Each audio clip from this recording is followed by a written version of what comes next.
O nosso trabalho está baseado no artigo Iluminismo e Educação em Portugal, o legado do século XVIII ao XIX. Esse artigo é a autoria da Carlota Boto. Falando brevemente sobre a autora, a Carlota é professora de Filosofia da Educação, do Departamento de Ciências da Educação, na Faculdade de Ciências e Letras da Unesp. A Carlota também possui graduação em Pedagogia e História pela USP, mestrado em Educação, doutorado em História Social e livre docência em Educação.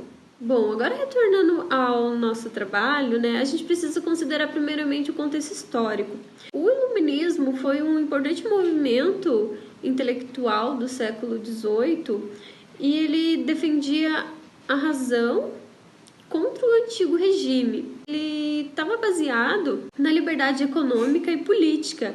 Ele também defendia os ideais de liberdade, igualdade e fraternidade. Nesse contexto, a educação tomou um espaço privilegiado por conta das escolas produzirem e reproduzirem os conhecimentos oficiais por meio de materiais didáticos. Além disso, houve também a universalização da educação.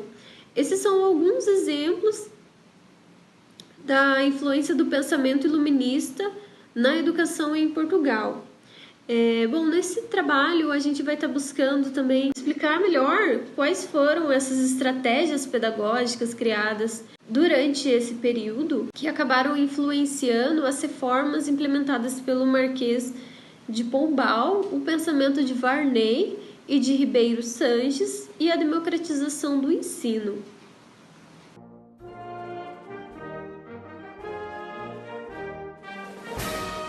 Bom, gente, eu vou falar sobre o Varney, Luiz Antônio Varney, que, resumidamente, ele foi um importante pensador do iluminismo português, ou do iluminismo em Portugal, no século XVIII.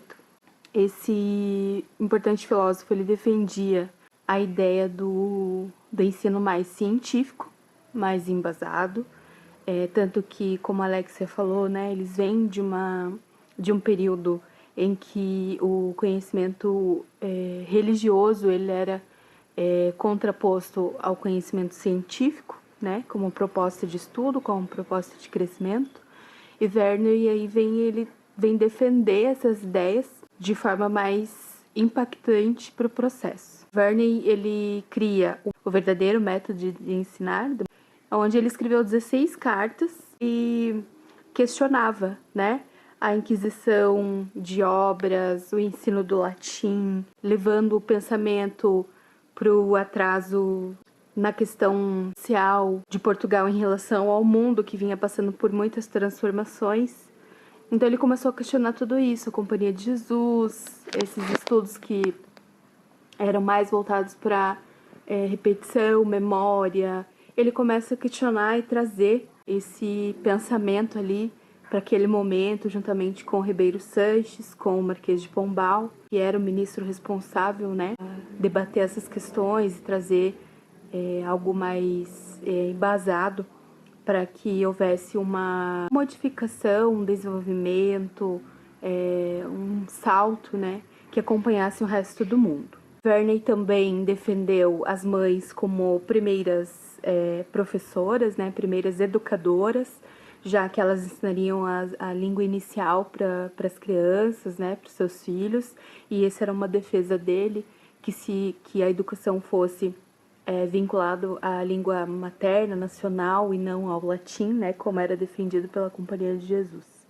Defendia também que as crianças elas eram seres em constante transformação e que elas poderiam ser moldadas, reconstruídas, instruídas, para que houvesse aí um desenvolvimento mais importante, mais significativo para a sociedade portuguesa.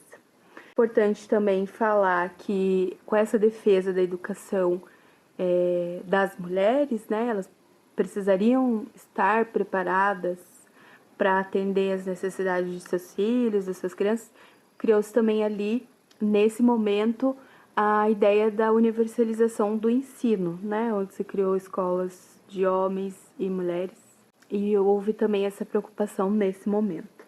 Ele é considerado o arauto do pombalismo e um dos maiores representantes do iluminismo em Portugal. Agora vocês vão acompanhar aí com a Daniela a importância, né, do Ribeiro Sanches para esse momento também histórico.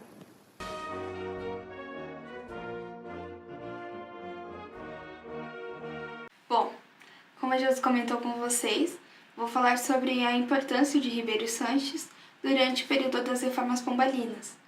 Mas antes de eu falar quem foi Ribeiro Sanches, vou apresentar para vocês um breve resumo de quem foi Dom Luís da Cunha. Porque Dom Luís da Cunha e Ribeiro Sanches eles seguiam quase que a mesma trilha de pensamentos e posicionamentos.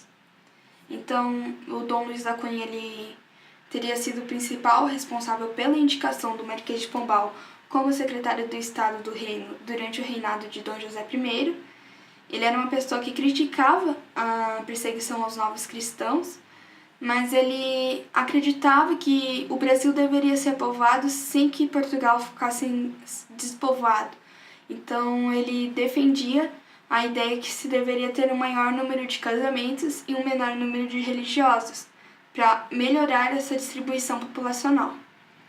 E o Ribeiro Sanches, seguindo essa mesma trilha, ele criticava o clero, principalmente a Companhia de Jesus e a sua função obsoleta. Tanto que ele a descrevia como o Estado à margem de outro Estado. Por ser um médico, ele julgava essa questão pedagógica de Portugal como uma medicina social. Ele era uma pessoa que defendia a erradicação da escravidão e apoiava, assim como Dom Luís da Cunha, uma melhor distribuição populacional, tanto na colônia quanto na metrópole. Nos termos desse enciclopedista, a gente não pode confundir a educação com a democratização das oportunidades sociais. Inclusive, ele vai defender a ideia que as escolas das aldeias elas devem ser extinguidas e que essas crianças elas devem seguir o mesmo ofício de seus pais. Nesses argumentos, ele chega bem próximo de Voltaire, onde ele relembra que um efeito imediato seria afastar as pessoas dos trabalhos manuais. Em um de seus textos, ele até chega a dizer que um rapaz de 12 ou 15 anos que aprende a escrever uma carta, ele não vai querer ganhar a sua vida carregando uma ovelha cansada às costas, nem roçando da manhã até a noite, nem cavando. Por isso ele acredita que se a educação for algo que atenda toda a população, terá um grande impacto econômico em Portugal. A escola projetada por Sanches era uma escola para a vida civil, ou seja, deveria ser conjugado o ofício de homem com o de cristão. Dessa forma, a gente consegue perceber que a ilustração portuguesa ela não pode ser considerada uma ilustração laica. Ainda ele aborda que caberia à escola a tarefa de consolidar o sentimento de pátria e ao Estado caberia a de inspecionar e organizar as escolas do reino. Ou seja, ninguém poderia exercer a função de magistério numa escola pública sem a autorização do rei. O iluminismo de Ribeiro Sanches teria como parceiro o pensamento de Verne, e ambos teóricos seriam considerados os reforços intelectuais das reformas pombalinas. As reformas pombalinas serão explicadas pela Andréia no capítulo a seguir.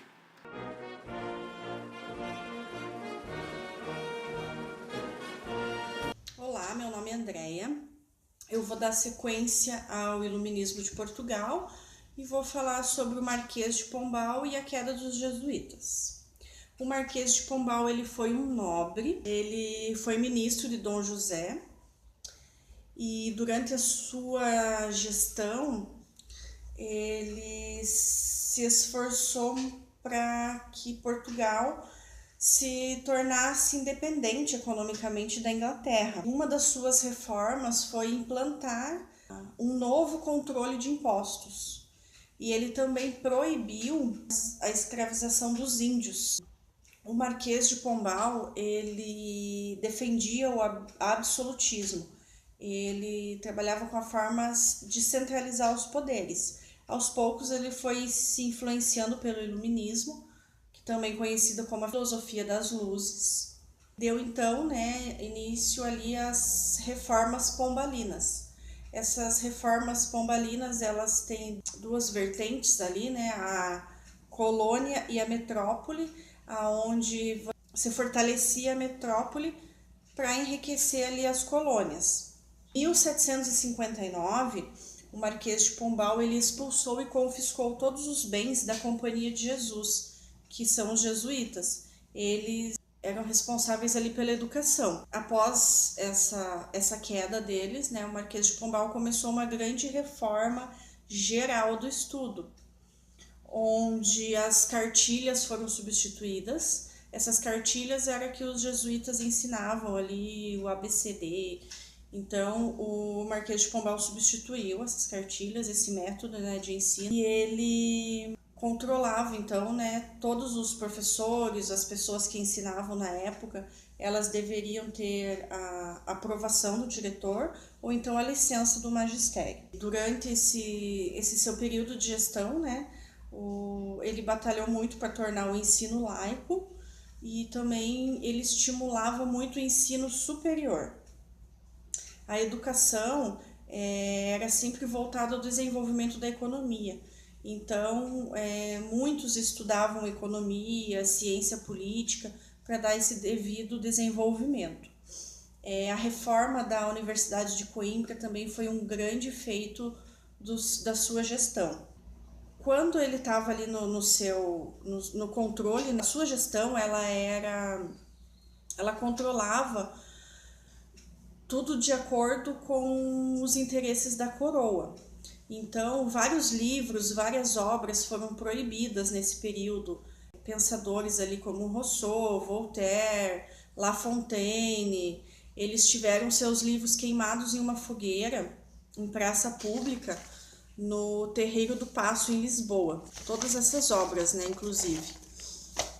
E depois, já no fim da gestão de Marquês de Pombal, quando Maria I assumiu o poder, ele foi acusado, então, por ela, de vários crimes, peculato, abuso de poder, e a sua pena foi o exílio. Mas devido à sua idade avançada, ela permitiu que ele ficasse em sua casa e ele foi a óbito 5 anos depois.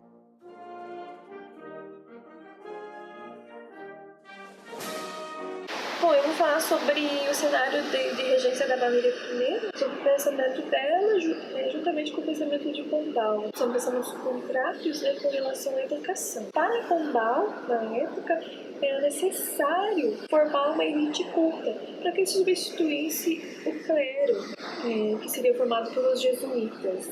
E para esse fim, ele precisava melhorar no ensino da filosofia, da retórica, do grego e da gramática latina. A Maria I, com o apoio do clero, acabou intervindo nesse cenário para favorecer o ensino da leitura escrita em detrimento da educação secundária.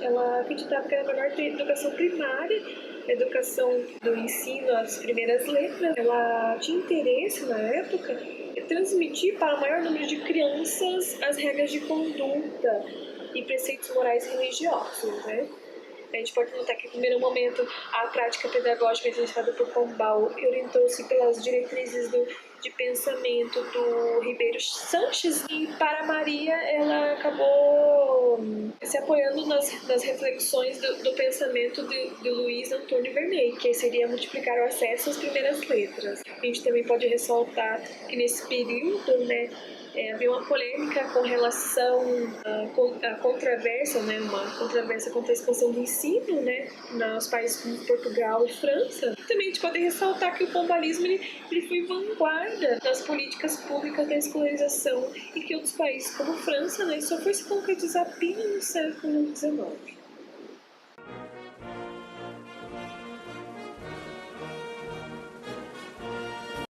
Boa noite, pessoal. Eu vou falar sobre o iluminismo em Portugal. O principal fator foi o pombalismo, e ele questionava a estrutura institucional da Companhia de Jesus, principalmente nas diretrizes norteadoras para a organização do sistema de ensino prescrita por lei. O iluminismo português estão identificada a ideia do novo homem para o novo tempo. No século XVIII e no século XIX, foi uma geração que surgiu com uma matriz pombalista de manuais e competências escolares. O rosto do Marquês de Pombal iluminava a história da educação portuguesa, especificamente a capacidade e resistência do tempo, alertando a nação portuguesa. Nesse fato, foi um avanço no tempo, retirando a educação das mãos dos jesuítas, da igreja e do clero. Trouxe a humanidade para o ensino nas escolas e isso influenciou de forma positiva a educação dos dias atuais. Não é mais permitido castigos corporais e de memorização.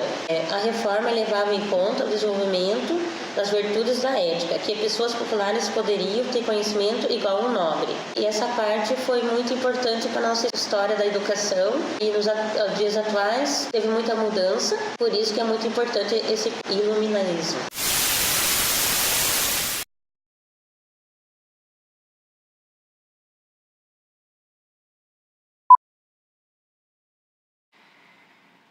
E a escola que ele projeta é uma escola que... A escola projetada por Sanches é uma escola que... Também do iluminismo em Portugal. Beleza? E para favorecer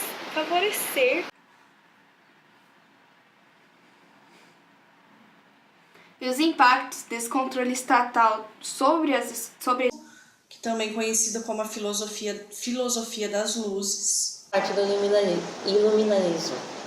os jesuítas, né? O clero, né? Primeiro, né? Tal, né? Educação, né? Tem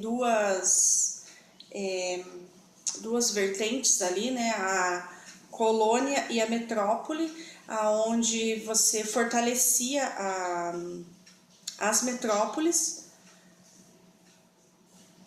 para... Agora vocês vão acompanhar aí com a Daniela um fortalecimento na monarquia